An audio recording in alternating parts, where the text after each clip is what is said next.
रणदीप सिंह सुरजेवाला के सामने भाजपा की सुरभि गर्ग या कैलाश भगत टक्कर दे पाएंगे या गौरव पाडला, नरेंद्र गुर्जर, क्योंकि लीलाराम गुर्जर तो भाजपा से परेशान हैं, वो तो सीएम तक का फोन नहीं उठा रहे हैं। वहीं पालाराम सैनी जजपा से ताल ठोक रहे हैं। करते हैं कैथल विधानसभा पर चर्चा की क्या है 2024 को लेकर हालात, भाजपा, कांग्रेस, आप और जजपा का कौन है फिलहाल टिकटार्थी। चर्चा में जाने से पहले चैनल को फॉलो करें और शेयर करके सब्सक्राइब करें। मैं अंजना भविष्य प्रेम न्यूज और हरियाणा न्यूज फ्लैश से। चलिए शुरुआत करते हैं आज की खास खबर से।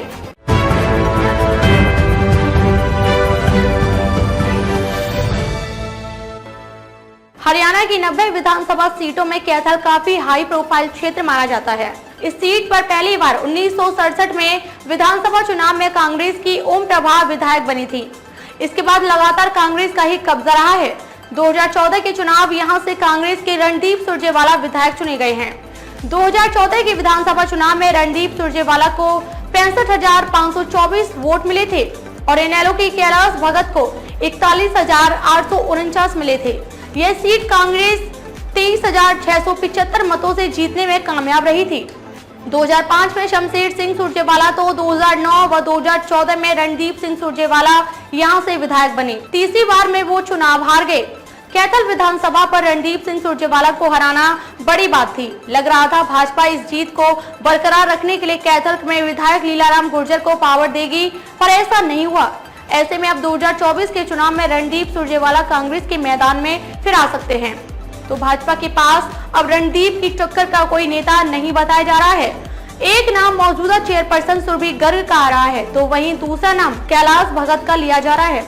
चर्चा है कि वो फाइट कर सकते हैं। सुरभि गर्ग को लेकर कहा जा रहा है कि उसमें उनके दादा मांगीराम गुप्ता वाले गुण हैं। कैलाश भगत हैफेड के चेयरमैन हैं। उन्होंने पहले भी सुरजेवाला के खिलाफ चुनाव लड़ा है, वे हार गए थे। फिर 2019 में भी नाम चला था, पर अंतिम समय में लीलाराम गुर्जर टिकट की बाजी मार गए थे। कैलाश भगत कैथल के जाने माने चावल निर्यातक हैं। उनके पिता अमरनाथ भगत आजीवन भाजपा व संघ से जुड़े रहे हैं। कैलाश भगत की पहचान धार्मिक प्रवृत्ति के सौम्य स्वभाव वाले समाजसेवी की रही है, जिन्होंने कैथल सहित पिहोवा में अनेकों धार्मिक स्थलों का निर्माण करवाया है। उन्होंने वर्ष 2005 में इनेलो की ओर से पहला विधानसभा चुनाव लड़ा, जिसमें भी रणदीप सिंह सुरजेवाला के पिता शमशेर सिंह सुरजेवाला से करीब 4500 वोटों से पराजित हुए थे। वर्ष 2009 में भी इनेलो ने कैलाश भगत पर विश्वास जताया और उन्हें ही टिकट दिया, लेकिन यह चुनाव वे रणदीप सुरजेवाला से हार गए। वर्ष 2014 में भी उन्हें इनेलो ने टिकट दी और वे इस चुनाव में फिर से रणदीप सुरजेवाला से हार गए। हालांकि तीनों चुनावों में कैलाश भगत की स्थिति काफी मजबूत रही और इन चुनावों में भी उन्हें 40,000 से अधिक वोट मिले थे।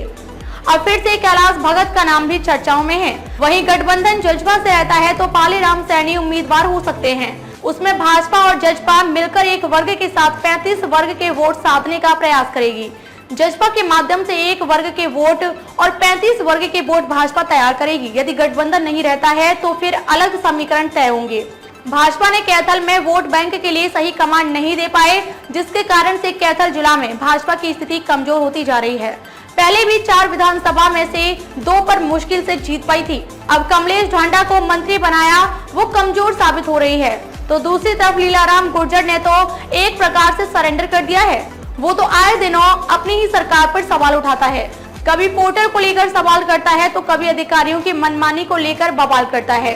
सूत्र तो यहाँ तक बता रहे हैं कि वो मुख्यमंत्री मनोहर लाल खट्टर तक के फोन भी रिसीव नहीं करता है। तो कैसे भाजपा जीतेगी कैथल? तो दूसरी तरफ ना उस लेवल के विकास कार्य करवा पाए जिस लेवल के रणदीप ने करवाए थे, तो यह भी मुद्दा रहेगा। 2 दिन पहले सीएम मनोहर लाल से मुलाकात लीलाराम की हो गई है, तो ऐसे में कयास भी लगाए जा रहे हैं कि लीलाराम ने 2024 मिशन शुरू कर दिया है। अब लीलाराम की नाराजगी है या चली गई, यह तो आने वाला समय बताएगा। पर भाजपा के टिकटार्थियों की लिस्ट में गौरव पाडला का भी नाम है, जो कि काफी समय से राजनीति से जुड़ा हुआ है और सुरजेवाला का करीबी भी रहा है, जिसे सुरजेवाला के दाव पेच से भली भांति परिचित हैं। तो गौरव पाडला को भी भाजपा कमजोर नहीं समझ रही है।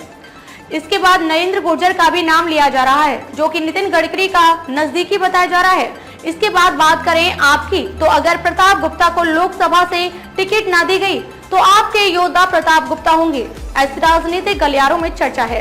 इनेलो की बात करें तो अनिल क्योड़क का नाम भी चर्चा में है कि उसे उम्मीदवार बनाया जाएगा। ऐसे में देखना दिलचस्प रहेगा कि क्या भाजपा कैथल विधानसभा के लिए खास रणनीति बनाएगी या फिर उसी 35 वर्ग के सहारे मानकर चुनाव लड़ेगी। यह तो आने वाला समय बताएगा। फिलहाल आपकी राय कमेंट बॉक्स में जरूर दें कि रणदीप को सुरभि या फिर कैलाश भगत टक्कर देंगे। खबरों में अब तक के लिए बस इतना ही। फिर होगी आपसे मुलाकात एक ऐसी ही खास खबर के साथ। तब तक के लिए नमस्कार और देखते रहिए द विश्व प्रेम न्यूज और हरियाणा न्यूज फ्लैश।